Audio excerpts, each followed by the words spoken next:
Hey, what's up guys? Yori here, back with another video. I've been away for quite some while. I've been learning a lot about compositing and having some commissions here and there.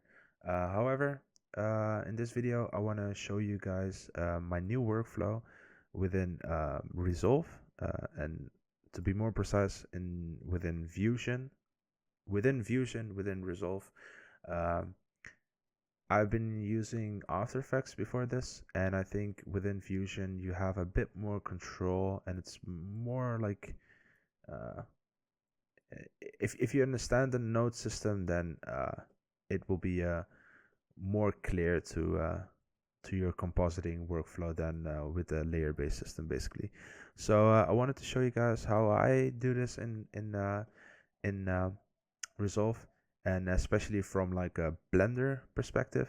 I know a lot of 3D programs are able to render out EXR multilayers. However, I only use Blender for 3D, so I can only show you guys how to do that on within Blender. However, I'm pretty sure that every 3D program has some kind of tutorial on how to render out EXR multilayers. But the main focus will be on the workflow, how to add each node, how to add each pass, how to combine them, and a little section about how to like change things within each pass, or like within a few passes, like the basic things. I hope you guys will learn something from this, and hope you guys enjoy this. A bit too long of an intro, but yeah, I just want to be very clear on what you will be learning in this video. All right, let's dive right into it. Okay, so within Blender, to render out EXR multilayers, you will have to first of all select the passes that you want to actually render out.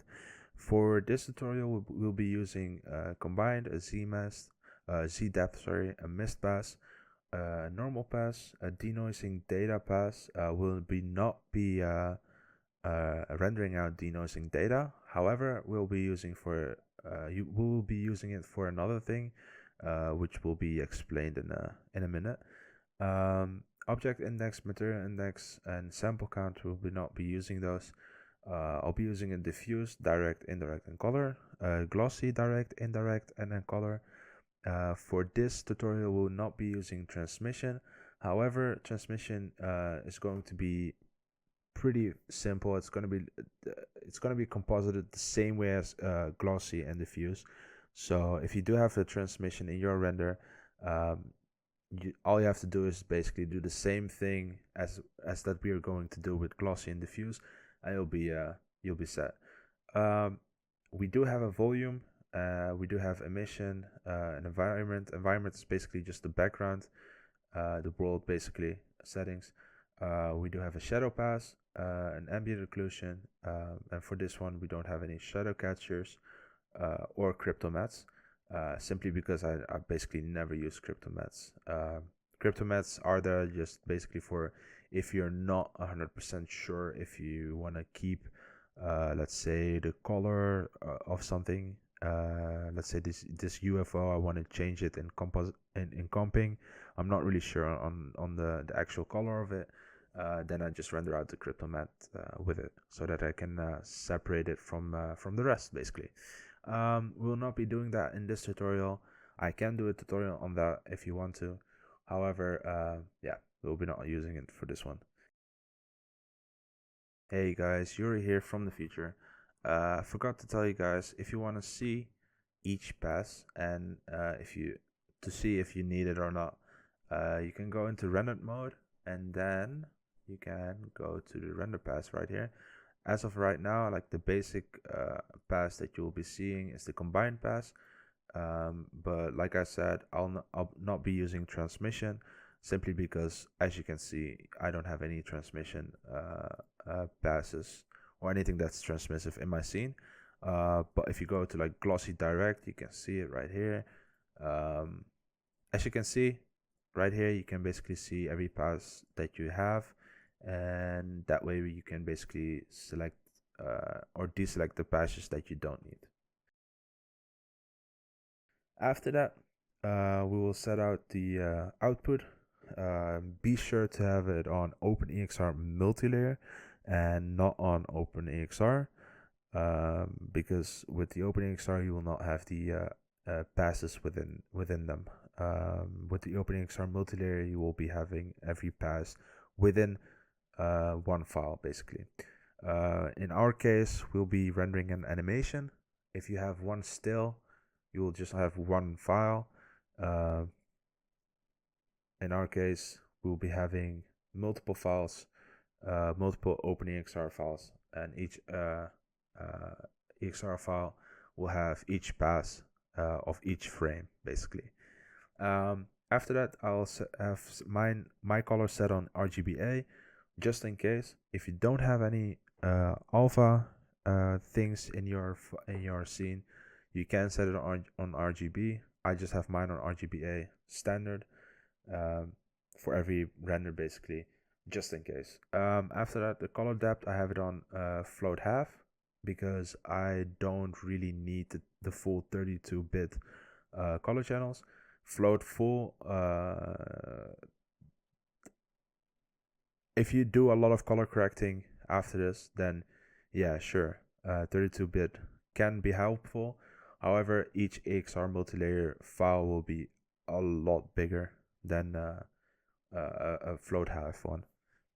After that, I don't have preview on. I do have override image sequence, and I don't have placeholders on. As you can see, in my case, I don't have the file output selected, simply because we'll be using a render layer, a file output layer. So if I do Shift A, search file output, we have a file like this, and in here we will mention our output path. And if we do that as well in here, it will render it 2 times basically, which we don't want. So yeah, don't have to set your path out right there. In our case though, as you can see, if we just search for a file output, all you can see is like an image file output. Excuse me. And right here you can see like every pass has been connected. With a file output, you'll have to do this all by hand. And I found an add-on that can basically just set this up for you. It is free. I'll have the link down below in the description. All you have to do is instead of actually just installing, so you go to Edit, Preferences, Install, search for the output file, the path file, sorry. It is 3DS's add-ons. So instead of installing the zip file that is coming with it, you have to unpack it. You have this EXR AutoPass map. You go into that map, go into Blender EXR AutoPass Saver Master, and then you install the EXR AutoPass Saver Python script. After that, it will pop up, and all you have to do is enable it. And then when you come over here into the Compositing tab, you will have right here the EXR AutoPass Saver. All you have to do is basically select the render layers, hit EXR Autosaver, and what it does, it creates just a new render layer with a file output that is already named every render pass that you have enabled. So be sure to have everything enabled that you want, so that this goes all correctly. And as you can see, the reason why I use a file output node is because I can denoise certain passes that are normally very noisy when you have an EXR multilayer. This basically results into having like a noisy compositing. So normally what I do is I do use the denoiser, the standard denoiser with the render. However, it only denoises the main the combined pass, and it doesn't denoise every other pass. So with this one, I can basically just like Control or Shift A, search for a denoise node, hook it up to, let's say I want to denoise the diffuse direct, hook it up, and this is where the denoise data comes in. I select the denoise normal, hook it up to the normal, denoising albedo, hook it up to the albedo, and then we're not rendering out the denoising normal, the denoising albedo, and denoising depth, so we can just unhook those, and then we can just resize this and do this for each pass that we want to denoise. In my case, I did this for the mist, for the diffuse, direct, indirect, and color. I did it the same for the glossy, so direct, indirect, and color. I did this for the volume, direct, indirect, the emission, the shadow, and the damn, what is the name again? The Ambient Occlusion, sorry, the AO. So pretty much everything besides the depth, the alpha, and the image. Yeah, that's basically it as far as the rendering goes in Blender. So yeah, let's hop over into Resolve. All right, within Fusion, all we have to do is create a new project. Let's name this YouTube tutorial EXR Multilayer. A very long name. Nice. All right. If you have just started it up, you get the same prompt if you want to make a new project. All you have to do is basically just name it, set the settings you want. If you had DaVinci already open, to change the settings, you can go up to File, Project Settings, and in here you have basically all the settings within your file. My render is actually 4K. However, I'm gonna keep it on 1920, so it resizes it. I basically render it out in 4K with less samples to have it faster. That's all. And better quality, basically. Make sure everything is set up correctly, your frames and everything. Save it if you have changed anything. I didn't, so the save button is not clickable for me. After that, go to the media pool right over here. Open your files, search for wherever your EXR multilayers are rendered out. For me, it's right here. And before you drag them in, be sure this setting right here, so you click these three dots, frame display mode, make sure it's set on sequence. If it's set on auto, what it will do is it will show you each frame, basically, if you have an animation, which is weird. I don't know why, but be sure to set frame display mode on sequence. That way, what you will be seeing is if you select everything right here and drag it over here, you'll see only one file, and it makes it into like an image sequence, an EXR sequence, basically. If you don't have it selected, like, you will see each frame, just like how it's set up in this folder, basically. So all you have to do right now is just drag this out to the media pool. Takes a bit. After that, you'll see it right here. And if you go to Fusion, and if you don't see the media pool right here, all you have to do is click media pool. It's over here. What you have to do is drag this out, and you have it in here. Great, nice. As you can see, you'll have a media in and a media out. However, right now I think it's showing the shadow layer or the ambient occlusion. I'm not sure. But that's not it. That's the media out. Yeah. You'll need this media out layer later on to render this project out. But for now, we don't need that. So if you click twice on the line that's connected, it basically, or once is actually enough, it disconnects it. But yeah, so we want to basically recreate, first of all, to recreate the beauty pass. The beauty pass within VFX and composition is the basic pass with the colors in the scene, basically. The diffused out colors, that's the beauty pass. With the beauty pass, you'll have the control over the colors within the scene. You can basically change the colors if you want to. So yeah, let's recreate the beauty pass.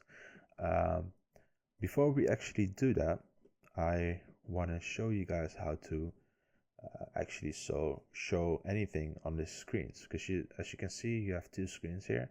Let's hit media pool again to hide that. You have two screens right here, and you can basically use those screens to either compare things or basically show each pass that you want to show or look at right here. The way you can do this, as you can see, if you hover over a node, this one is already selected because it's showed right there. But if you hover over a node, you'll see these two dots appearing. These dots are basically the screens on here. So the left dot is for the left screen and the right dot is for the right screen. The way you actually want to, or the way to show actually this, the way to show this node on these screens is by actually, first of all, selecting the layer pass that you want to show. Let's just, first of all, start with the image. The image is basically the combined render. So if I want to show this node on the left screen, you select it and then hit 1. As you can see, it pulls it up. Another way you can actually do this is by just dragging it onto the layer, just like that. And as you can see, both of these dots are filled out. It basically says this node right here, it is showing on the left screen and on the right screen. If I hit 2, or let's say if I hit 1 again, because we used 1 to show it on there, it hides it. And as you can see, the dot became black because it's not visible on that screen anymore. We can do the same for the second screen. So hit 2. If you want to show it on the second screen by just hitting the number, we can do that by just hitting 2. So as you can see, 1 for left screen, 2 for the right screen.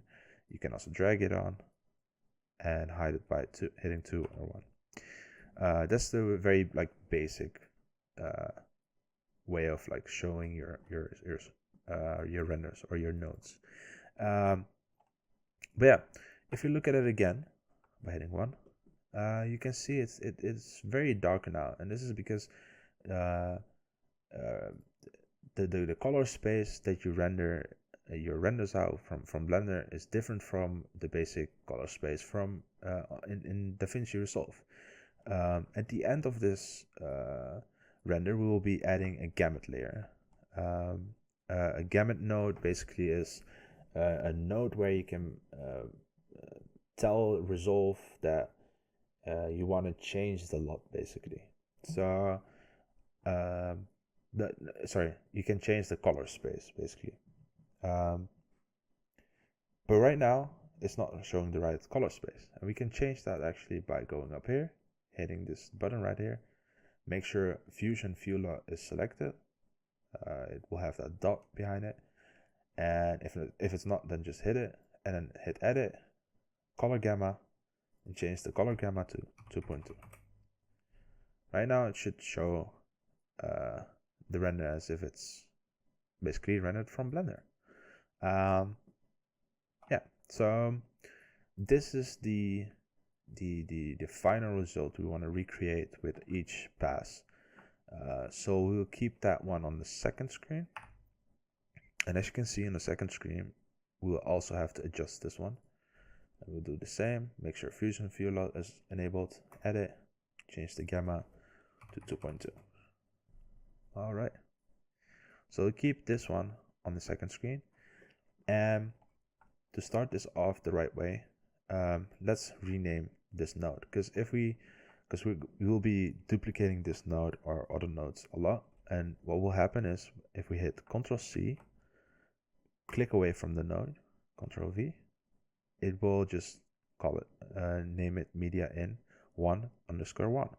And if we have a lot of nodes, you will not be able to find your layers in your passes anymore. So let's slide this one to the side because we'll be needing that one in a second. Hit this one and then select the node, hit F2, and then you'll be able to rename it. This is going to be the combined pass, so that we know this pass is what we want to recreate basically. Alright, so drag this node to the left and we'll start the beauty pass. The beauty pass, as I explained, is just like the basic colors of everything in the scene. We will be doing that by starting off by changing this layer actually to diffuse direct.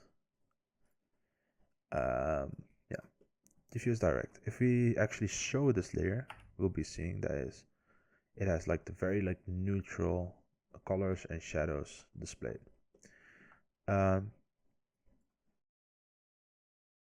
So before we actually do start with compositing, I did forget to mention a few basic things about these nodes. My nodes are visible as in these blocked squares because I have enabled that by right clicking into the node section and enable force all top pictures. If I disable that, this is probably what your nodes look like.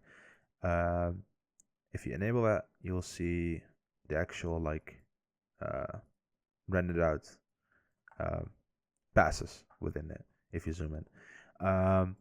Next to that, you will have like, if I duplicate this node real quick,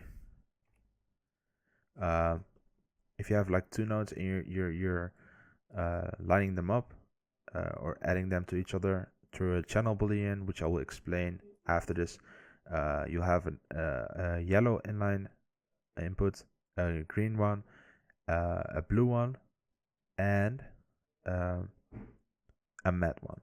A channel boolean has 4 inputs. The yellow one is basically if you hover over it for the background. Green one is for a foreground. White one is a matte, and a blue one is a mask. We will not be using masks or mattes in this tutorial. We'll be mostly using the foreground and the background. Sorry, the other way around. This is the foreground, background.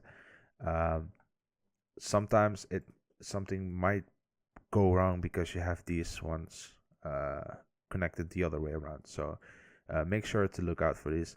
I'm not going to in depth with that one or about this in the tutorial itself. That's why I'm coming in here after recording this tutorial to explain this. So yeah, let's do some compositing. Yeah, so let's rename this one. So select it, F2, diffuse direct. Let's duplicate this one, Ctrl C, Ctrl V. As you can see, if I don't click away from the node after pasting the new node, it creates this merge node. This merge node, it used to, I believe it used to be, you used to actually use a merge node to merge different passes. However, right now we'll be using another node that is basically made for combining passes within Resolve right now, and that node is actually called a channel boolean. There are a few ways to actually get that channel boolean into here. The basic way is just like hitting the node that you want to hook up to another node, select it, hit channel boolean, and it will connect this node directly to this to the last selected node basically. There's another way actually. So hit the selected node, hit Control Space, and Control Space is basically the same as the Shift A within Blender. Here you will see all the nodes you can basically use, and in here you will basically search for Boolean, the channel Boolean, by just searching for BOL, and you'll see channel Boolean. All right. Yeah, those are basically the two ways you can actually add things to the node setup. So after having this channel Boolean, let's rename this one and actually change this one, because it's still a diffuse direct and we already have a diffuse direct. With this one we want to go for diffuse, well, indirect. Let's rename this one. So select it, F2, diffuse, indirect. If we show this one on the left screen, you'll see it's different from this one. And if we combine these two, we will have another pass basically. So if you view this channel Boolean, not much has happened actually. It basically just changed the combined pass to the diffuse indirect, because there is no difference between the diffuse indirect and the channel Boolean. This is because we have to change the settings of the channel Boolean. To change these settings, all you have to do is go over here. If this is not showing up, you have to hit the inspector tab, and in here you will see that there is an operation, the red channel, green channel, blue channel, and alpha channel. For the alpha channel, we wanted to do actually nothing. We don't want to change anything on an alpha channel. However, right now it says it will have to copy, and what it basically does, it will just basically copy whatever is put into the foreground, because the green line is the foreground and the yellow line is the background.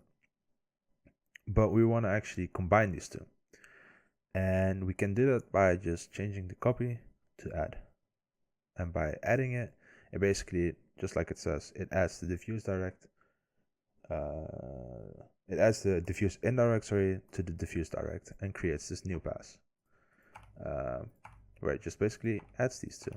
So after that, we'll have one more diffuse pass. So Control C, click away, Control V to duplicate it, change this one to diffuse color, rename this one, of course, diffuse color, and we'll add a channel Boolean to this channel Boolean, and do it simply by just hitting that again, and we'll add this one to this one again. Change the alpha to do nothing. However, right now, instead of adding this pass to this pass, we actually want to multiply it. We actually want to multiply these colors with these to recreate these colors basically. So just like I said, multiply it. We will change the operation to multiply, and as you can see, we will have our colors back. That's the big difference between the add and the multiply. We always basically add the indirect and direct to each other, and then multiply that pass with the color multiply to get the colors back basically.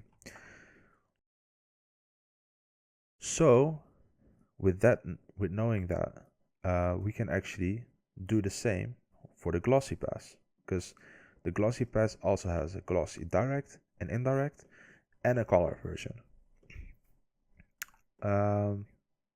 Yeah, so what we can actually do is basically just copy this, click away, and paste it, and hook it up somewhere here, and then change each of these passes basically.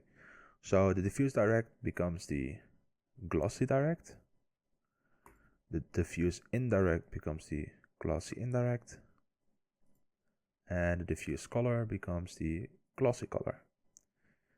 And that way we'll have this pass added to this pass, creating this pass.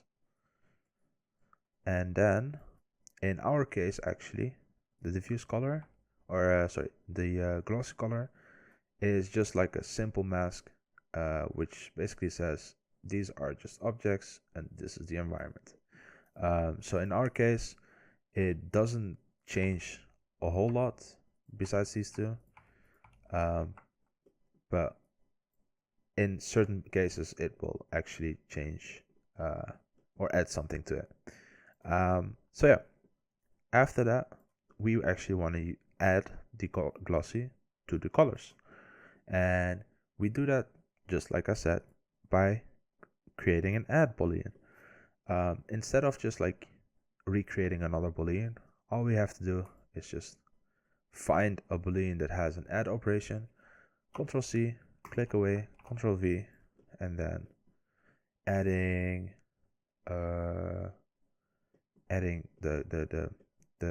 what do you call it, the diffuse color, by just dragging this one to this one. And if we view this one, we'll see that the glossy has been added to the color. So this is the color, this is the glossy, and this is the combined. As you can see, the glossy has been added to the colors.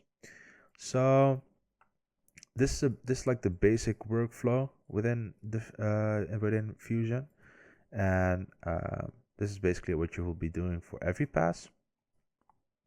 And I'll still take you through it, of course. But yeah, if you wanna see if you can actually recreate the rest without me, then just pause this video and go ahead. If not, and you want to just follow, then let's end this.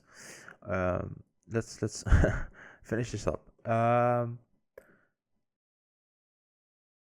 right. So the next pass we'll be doing is the emission pass. The emission pass is just like one pass, and it adds, like I said, the emission to this scene. In my case, it will be the green blobs within the scene, but also later down in the animation there will be a UFO flying by, and it will have some emitting lights on the UFO. It takes a while before it renders it out. All I did is basically just scrub to the timeline to frame 82, 83, and it should load any minute. Right there. So I have this UFO and it has this emission added to it, and in our render pass right now it doesn't have the emission.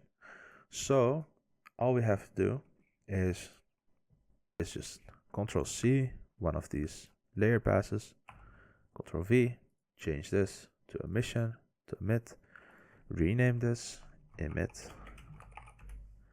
and as you can see, if you view this into the left screen, the first screen, you'll see it's only the emission pass. All right. After that, we'll add a add boolean. So this one is an add one, and it also has the alpha to nothing. What we can actually do is, because we will be going from this chain on and add everything after this, all we have to do is just select this one, Ctrl C, don't click away, keep it selected, Ctrl V. What it does is it just basically connects it up, and you can basically, yeah, just add this one to it. And because this one is already an add, this becomes an add boolean as well. And if we view this one, it has added the emission to our scene. So before and after. Perfect. All right. After that, we will basically add the ambient occlusion. So Ctrl C, Ctrl V to have an add boolean again. Ctrl C, and then click away, Ctrl V, because we don't want to add or merge it with this one. Drag this into this one, and then change this one to AO, ambient occlusion. F2 to rename it, and actually this should not be an add. And that is simply because if we view this layer, we see that it basically just pasted the AO layer, the mask basically, on top of the channel boolean. So we can go back to our previous part of the scene.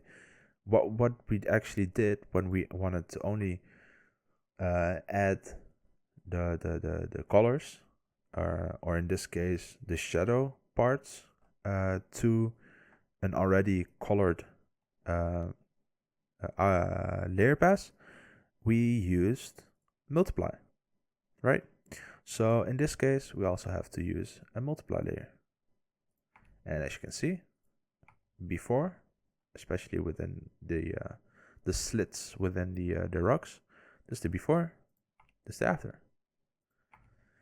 And later on, I will show you how to either increase the shadows or the ambient occlusion within those slits, or decrease them. But yeah, for now, if we move on, we will have the volume, the volumetrics. So we can actually, just duplicate this one. So Control C, Control V, keep it selected so it gets connected. Hey, that rhymes. Change this one actually to add, because we'll be needing to add the volumetrics and not multiply it. And then Control C, click away, Control V to create a new pass, and set this one to volume direct. Control C, Control V, click away so it doesn't get merged. Volume indirect, rename this one. So this one is the volume direct. Rename this one to volume indirect. And then if we hit the volume direct, or we can actually just copy an add node. So this one, Control C, click away, Control V, and then we create the volume indirect, sorry, so that the volume indirect is the background, and then volume direct is going to be the foreground, and then hook the channel boolean add of this one to this channel boolean, and that way we have, so we're viewing the one before the volumetrics. If we view the one after the volumetrics, we see that we have actually added our volumetrics in the scene. If you don't have this one, you can skip this one, but if you do, then be sure that you are on the layer where the volumetrics is actually active. If you have volumetrics throughout the whole scene, you'll see it straight away. But in my case, for example, if I was still on frame 1, I wouldn't see if I have added the volumetrics, simply because the volumetrics comes in when the UFO basically gets very close to the ground. And that's the only volumetrics I have in the scene. So be sure to be on the frame where the volumetrics is actually visible. After this, we'll add the mist pass. So we can actually just Control C or drag on here to select these two. Control C, click away, Control V, so that we have a channel boolean and a pass that are already connected, because the mist pass doesn't have a mist direct and a mist indirect pass. It is just like an AO and an emission pass. It just has one pass. So change this to the mist pass. Where is it? Right there. Yeah, mist pass. Rename it, of course, to mist. And we have to change this one from multiply to add. Then we can hook this one up to here, and we'll have our mist pass. But as you can see right here, the mist pass is very foggy and very thick. So we will have to dial it down, and we can actually, this is the first node that we'll be adding to change one of the passes, simply because it's getting in the way of our background. So we'll add that one right now. So if we select the mist pass, so be sure to select the actual node mist pass, hit Control Space to search for a node, and then search for brightness and contrast. You see that it has added the brightness and contrast right after it. And if we dial down the gain and we look at the mist pass right here, be sure to have this node up here and not the mist pass, because if we select the mist pass, we'll not be seeing the changes that we'll make after it. So everything works in a linear way. So be sure to actually show the actual rendered out pass, and then go to brightness and contrast, and then dial it down.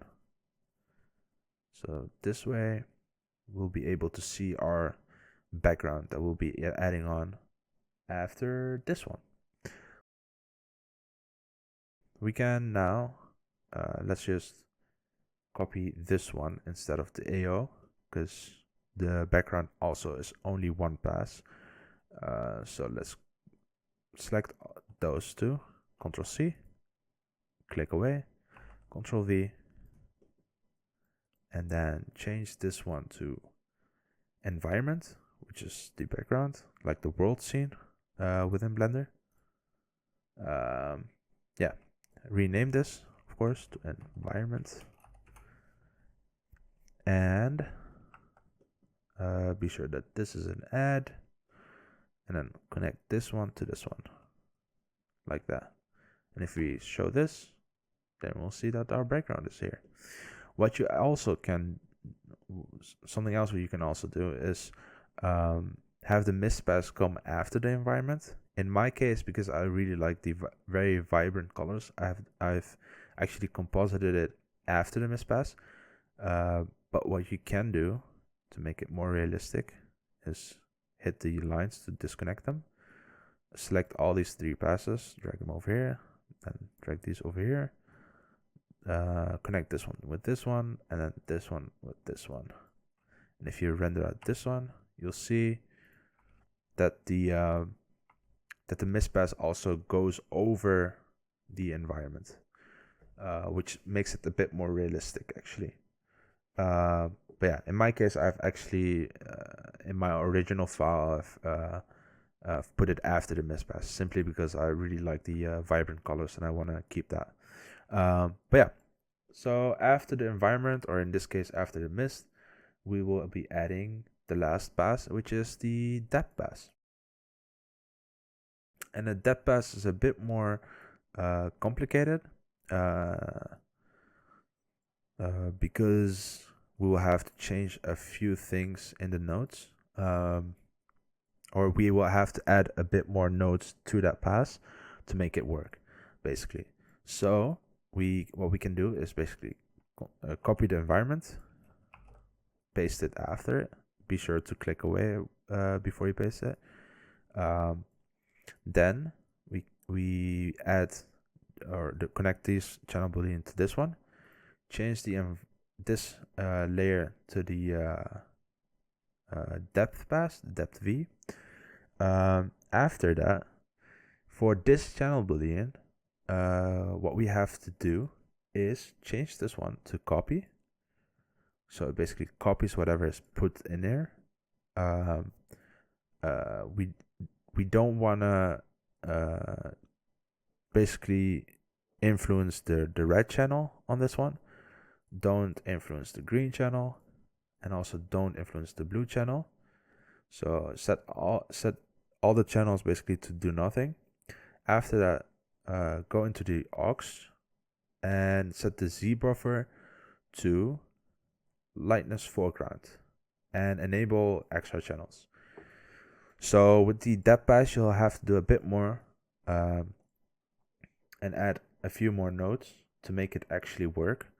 So after this node, you'll have to add a change depth node and put that node, so select the node and put it to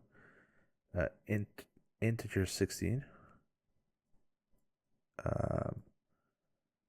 Hold on, let's rename this one to depth,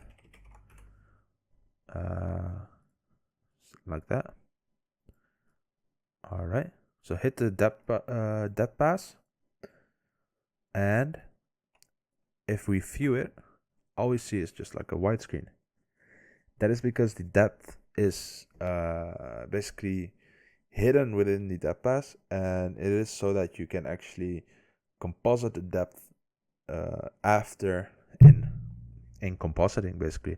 So if we hit it and then hit Control Space and also add a brightness contrast to this pass and put the gain all the way down to 0 and then hold Control, and while you're holding it and drag this number to the right, we will have to, of course, render out this layer instead of this one because it's not going to change anything. So render out this layer, go back, hold Control so that it changes the numbers very slowly. Right now you can see I'm going too far, so go back, so drag to the left instead of to the right, and you'll see our depth pass basically created. However, to make this actually work, what I want to do with the depth pass is to create a focus on the UFO. So to get this is that I don't want to have any gray objects that are behind the UFO. So to make that to basically make the depth pass work, basically. So I want to have everything behind the UFO blurry, and that way all these things have to be either white or very, very light gray. In my case, these two grays are from like the UFO gray and the rock behind it are a bit too close to each other as far as colors go. So what we do is we drag it a bit more to the right until the UFO really pops out, something like that.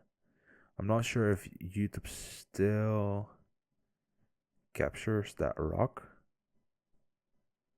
Yeah, I'm not sure if YouTube still captures that rock, but it's very faded out, and that's what I basically want for my UFO.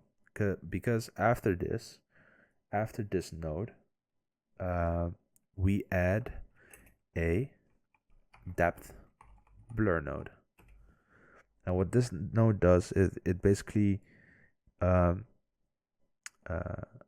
with this node you can basically select an object that you want the focus to be on, and it uses this this depth pass to blur anything else, and it basically looks at the black and white value of this node. So we want to sample, so hold this button down, sample, and then sample this UFO.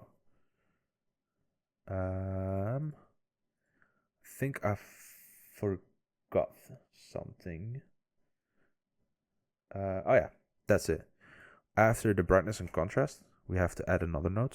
So hit the brightness or select the brightness and contrast, hit Control Space, and add another change depth.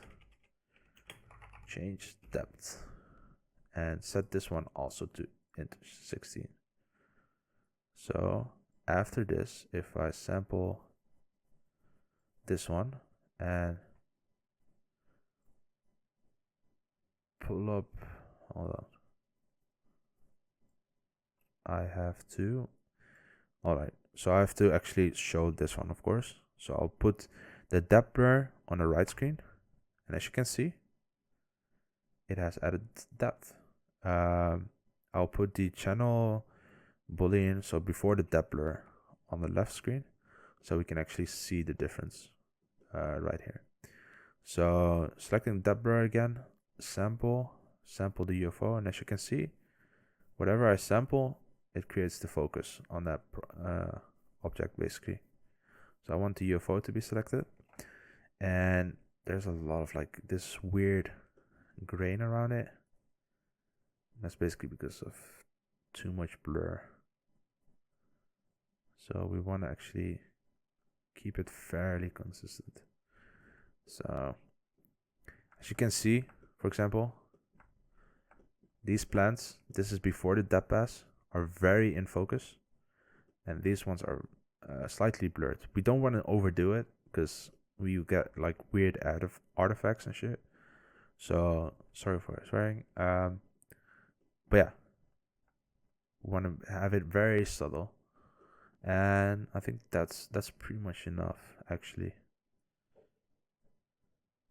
Like if we go above it, then it just creates way too much of that like noisy blur.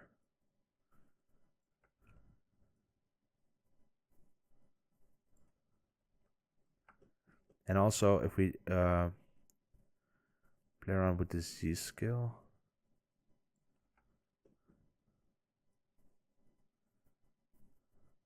it basically changes the depth map itself. So we actually just want to use the depth map itself and not change anything after that. So yeah, you'll have to just play around with these settings for yourself, but I like this for my liking. It's enough because the background is blurred out. There's more focus on the UFO than in this image. So yeah. All right. That's pretty much it for like the basic structure. After this, you can basically add stuff, change certain colors, change certain or add effects to certain passes, and I'll show you a few that I like to do. They are very like basic things, but yeah. So what I like to do, for example, is control the emission after the render. Within Blender, there's like a common thing that when you use emission materials, it basically creates those fireflies in your render, especially if you have like volumetrics as well.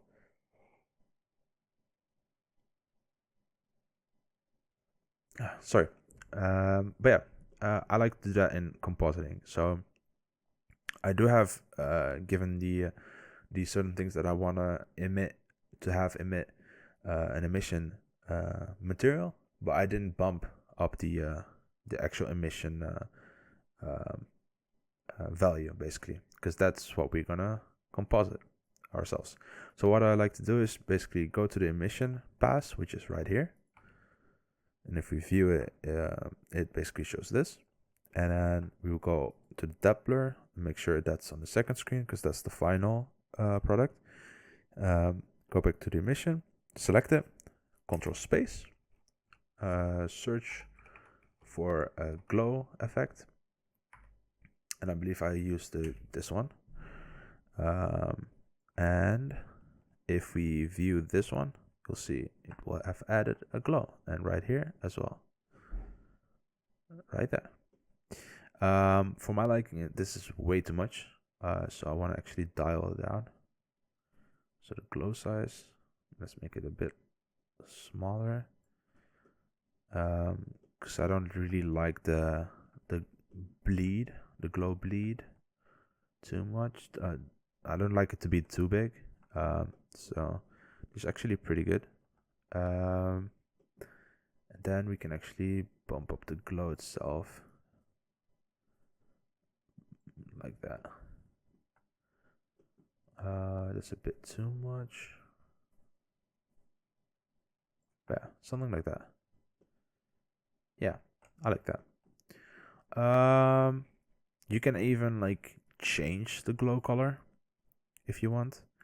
For example, after the glow, select the glow effect, control space, search for CC, which stands for color corrector, and change the hue, just like that. In my case, it also changes the UFO color. But yeah, you can actually mask those things out, but those techniques are a bit more advanced. So yeah, but if you like it to change the emission, you can do that, just as simple as that. We can actually also change the actual colors from the environment. So for example, right after the color pass, we can add a curves adjustment, a color curves, render out that version to see what we're actually affecting. And I like to disable every pass except for red, and then basically I want to add a bit more red into like so the upper side of the curves is basically the lighter areas, and these are the darker areas. So I want to add red to the lighter areas and remove red from the darker areas, which creates this like bluish vibe on the rocks and stuff. Then we go to the green, deselect the red. Deselecting basically makes it unable for you to basically click by accident on the red channel. If you have it still selected, you can still change the red channel by accident. So since we have added red in the lighter areas and removed the blue in the darker areas, sorry, we're gonna do the opposite in the green channel. Add a bit of green to the scene. All right. Remove or disable green, enable blue. We wanna remove blue from the lighter areas since there's a red in there, and add a bit of blue like that. Yeah. So after that, you can actually, for this scene, this technique shouldn't actually work normally, but for some reason in my case it did work. And all I did, I really wanted to have like these rim lights to pop a bit more. There's another rim light right over there, and I could have done this in another way. However, for some reason, if I search for, so I selected the color curves, hit Control Space, and search for contrast pop, and I added the contrast pop after the diffuse, and then just bumped up the detail amount. As you can see right here, it basically like bumped up the rim light. So that's also what I added to it. So normally, like I said, it shouldn't work like this, but in my case it did. So as you can see right there, it just added that extra little bit of oomph and separation basically. Yeah, so after that I did add some like glow to the I played around with the ambient occlusion. Like I said, you can dial down the ambient occlusion if you want to, or make it even like more visible. And we do that with a brightness and contrast. And if we go into like these little slits in the rocks and zoom in, and hit the brightness and contrast and hit the gain. Sorry, dial down the gain. it basically like makes it darker basically, so it's more visible. The ambient occlusion is more visible, sorry. This is a bit too much though. A better alternative is actually with the lift. I'm noticing that right now. So if you dial down the lift, as you can see right here, it works like a color ramp within Blender. And if you want to like crush the blacks to make them more dark basically in those slits, then this is the way to go.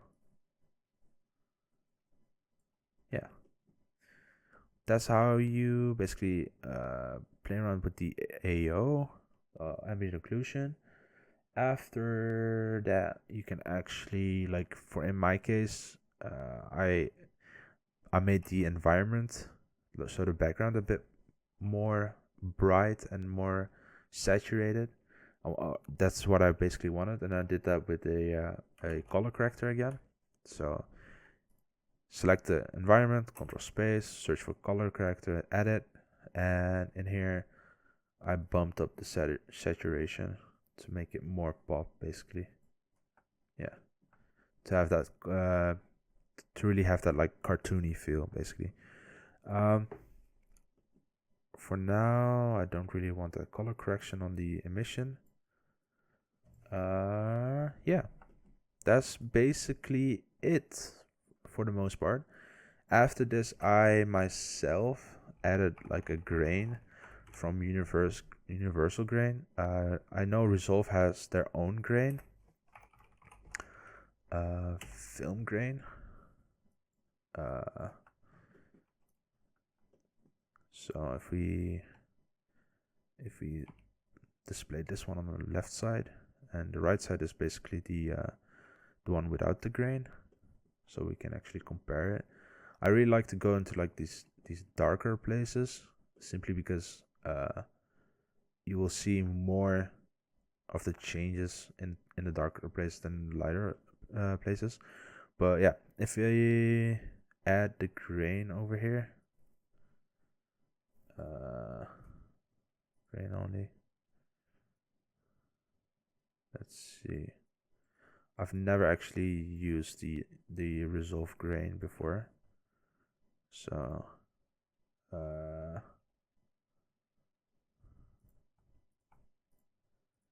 is it adding anything?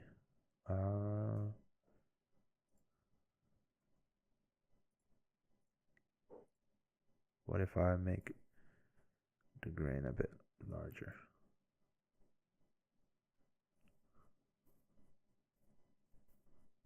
It's not really showing anything, and I'm not really sure why. However, in my case, I use the universe grain, which is a bit more simpler to use, I guess. But yeah, if you add it will show up like this. If I really want like subtle grain, I set it to like 10, which is for some reason still a lot. Normally it's not. But yeah, if you just want to like dial it down, you can. Like this is like very subtle grain. If I usually want some like heavier grain, I set it to like 20, but in this case it's like a lot. So in this case I set it to like 5, maybe more like 4. Yeah. After that I use like a chromatic aberration. I like to use the RGB separation, also from Universe, and I set the radius to 1 and distortion to 1. What this basically does, it just like first of all like splits the RGB in certain areas to get that like 3D type of feel, which comes with like film cameras and stuff. So and besides that, I add like a distortion which distorts the plate basically. It bends it like it's bending towards us basically. Yeah, that's basically I've said basically a lot of times, but that's basically all I did for this shot.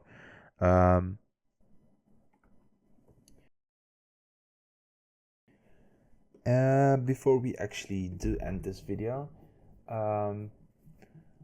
right now we have a lot applied to this, which is only visible in Fusion. So if we want to export this, we will not have the same look basically. And the way you actually fix that is by selecting the last node that you have in your composition before you render something out. You select it, Control Space, add a gamut node. The gamut node should be set to simplified RGB. Where is it? I just had it. There it is, simplified sRGB. And if you view this, it looks horrible, but that's because we have a lot, and we have to change that one back. So it takes a bit before, for some reason,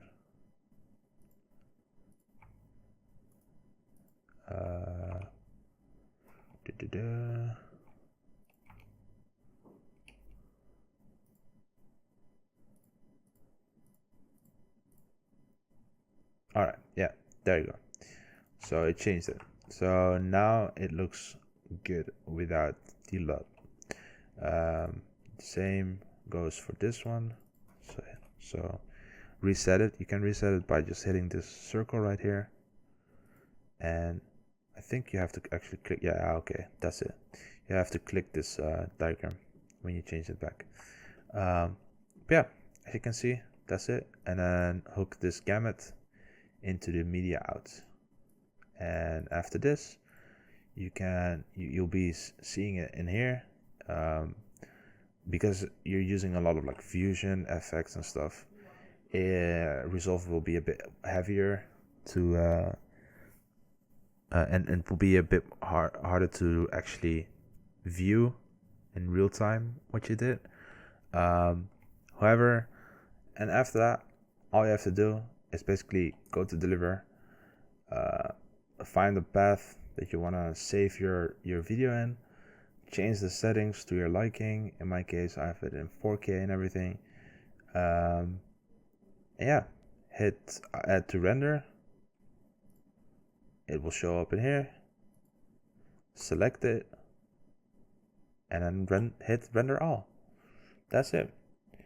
I hope you guys have learned something. I hope you guys enjoyed the video. If you have any other questions, drop them down in the description or in the comment section. Sorry. Be sure to check out the description for the EXR Multilayer render add-on for in Blender, to set that one up. But yeah, that's basically it. I hope you guys learned something. I hope you guys enjoyed it, and I wish you the best of luck with your compositing endeavors.